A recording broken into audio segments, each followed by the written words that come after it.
Well, good morning. Speaking of stories, I thought I would tell one. It's a story, an experience I had a number of years ago that started me on a new career trajectory, but also I think it shares or it illustrates some of the most important insights about employee engagement and, frankly, employee disengagement. This was back in the day when I practiced labor and employment law. I got a call from a client. Internal dispute. The head of accounting and the head of HR were at loggerheads. It was over an employee in the accounting department. The manager, Chuck, wanted desperately to fire this employee, Mary. But HR was holding up a stop sign, which was very frustrating. So they asked me, the company's employment counsel, for another opinion. Who did I side with? So I met with Chuck and Luis, the head of HR, and I started with Chuck and I said, so what's the issue? And boy, it didn't take long. Chuck launched into this litany of all the things that Mary was doing to drag down the apartment and so on and so forth, and why it was desperate. She just had to go. So I turned to Louise and I said, so what's your perspective? And she said, well, I'm not claiming that Mary's a good employee, but Chuck hasn't properly documented the file. We don't see the disciplinary notices and the warnings that are required by our procedures. And frankly, there are some performance reviews that Chuck did that don't indicate there's a problem, in fact, contradict what he's saying. Chuck then interrupted, oh, I just wanted to get the damn things off my desk and I didn't want an argument. She said, based on this, and based on the fact that Mary is one of the few women in the accounting department and the only African American, I just think it would be a great big mistake to terminate her. So I asked a few more questions, I dug a little deeper, and then I weighed in with my opinion. And it was the same as Louise. Big mistake, probably going to be a very expensive mistake, which caused Chuck to turn on me. Well, that's just the problem with things. You can't run a business anymore. It's run by you lawyers and HR people. There's nothing you can do. I said, Chuck, there is something you can do. What's that? Change the way you manage human beings. I came here for legal advice. I just gave it. Now, Chuck was sufficiently miserable as to be coachable. And so we reached an agreement. I was going to lay out a path for him, an intervention with Mary, by which, if he did it, and she, as he was 100% sure would, fail to step up, then he would have my full support as employment attorney to fire her.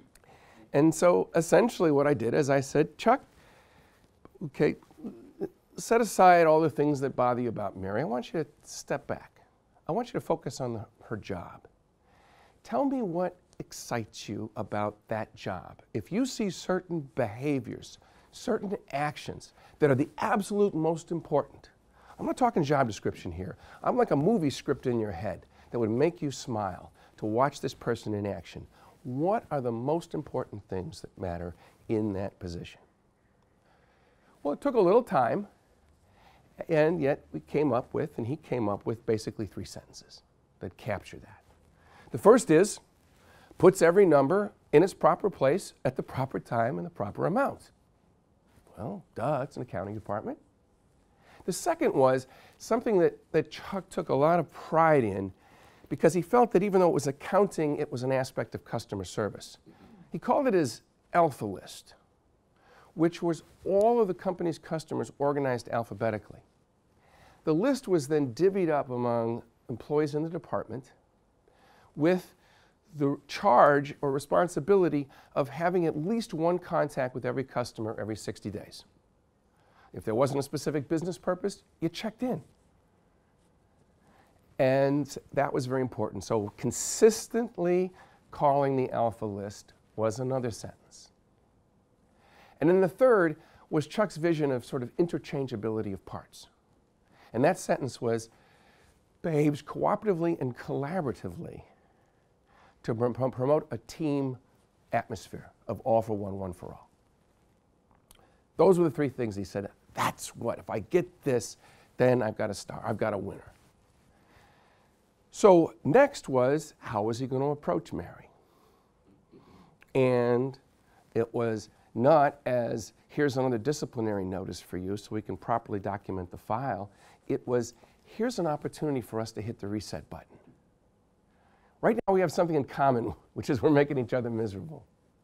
Let's see if we can't hit the reset button, starting with me in my position, describing what would excite me in your job.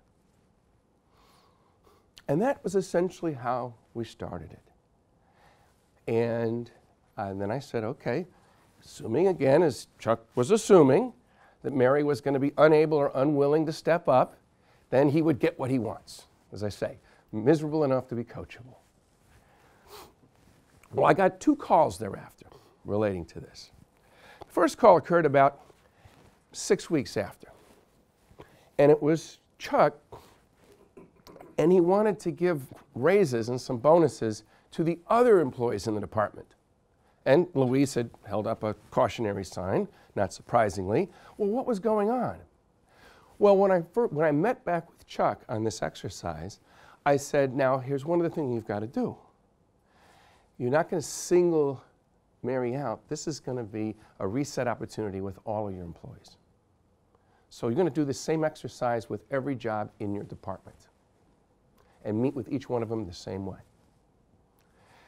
He initially kind of grumbled, well, you know, ain't broke, don't fix it, I don't have a problem with them, why do I? And then he said, okay, I get it, you just gotta play the game. All right, if that's what I gotta do, that's what I'm gonna do.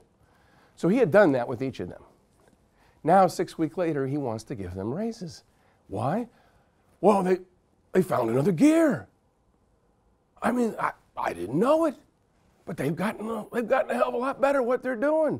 Want to reward them. So I agreed with Louise, you know, let's try some recognition for now. Let's hold off on the checkbook, okay? But that was the first surprise. The ain't broke, don't fix it, found another gear. Totally unexpected on Chuck's part. The second call occurred nearly a year later.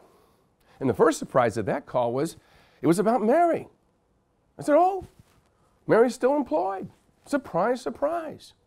Well, there was another dispute between Chuck and Louise about Mary. Mary had submitted a letter of resignation. In it, she wrote, I'm sorry, but I have some family responsibilities to attend to. They're going to take more time than our leave policy allows. So I regret to say, but I'm going to have to resign my employment. That had produced another dispute between Louise in HR and Chuck in accounting. One of them wanted an exception made to the policy. And who might that be? Chuck, including, well, can't we do it because she's black? Chuck, stay in touch. Take her out for lunch. Let her know how valuable she is and that you'd love to see her return when her family circumstances permit it. Handle it that way. That's the story. Now, what morals can we draw from it? And as I say, it started me on another trajectory where I no longer practice labor and employment law. And the lessons that jumped out at me were and still are, first of all, the importance of removing any form of relationship toxicity from your workplace. Chuck made Mary miserable, Mary made Chuck miserable, the department was dragged down. Lo and behold, when you hit the reset button on that. The second is, those ain't broke, don't fix it, the good employees, the okay employees. For virtually all employers, as they'd say in Vegas, you're leaving money on the table. There's a gear they can hit, there's a level they can hit, but it requires an investment in leadership in that relationship. And the third is, the first two aren't nearly as hard as most people think. Most people think that's a monumental task, either to create a toxic-free environment or to really tap the potential of employees. And it's just not true. What it involves is the leader making a commitment to focus on each position, not as here's your job, as a transaction, if you do X, you get paid Y, but as something that would excite the leader, something that would trigger their passion, trigger their caring. A what connected to a why that creates an opportunity to collaborate on how. With that investment, the return is enormous. So my charge to you as CEOs would be, if your company is small, think of every position in it. What core behaviors in each position would excite you, would make you say, yes, this is exactly what we need. This is what we're about. You're moving us forward. If you're in a larger organization, start with your reports. What in each of your reports would excite you and say, that's exactly what we need in marketing. That's exactly what we need in finance. That's exactly what we need in HR. And then have your reports do it with their reports, and so on. The upside is enormous, and it's a wonderful, exciting opportunity. And it begins with the leadership, which is you. Thank you very much.